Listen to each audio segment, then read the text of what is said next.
কিছু লাগবে, যখন একটু করে চায় আমার মাটাকে সুস্থ করে দাও, বাবাটাকে আল্লাহ আমার স্ত্রীকে আমার আমাকে একটু তৌফিক দাও, চাইতে থাকে মমিন। আল্লাহ বলে যখন ফেরেশতারা দেখে মমিন চাচ্ছে, দেরি করতে পারে না, তাড়াতাড়ি খাজানা নিয়ে দিতে নেবে, আল্লাহ বলে রাখোস না, এত তাড়াহুড়া কিসে, তার চাওয়ার মধ্যে তো প্রেম আছে, একটু চাইতে দেস না।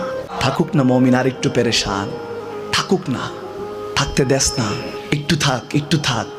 পেরেশানিতে রেখে আল্লাহ মজা নেয়, মহব্বত নেয়, মমিনের অন্তর থেকে খুশবু নেয়। আল্লাহর বড় মায়া, মমিন যখন চায় আল্লাহ তখন মায়ার নজর নিয়ে তাকায়, হায় হায় আমার বান্দা, সুবহানাল্লাহ।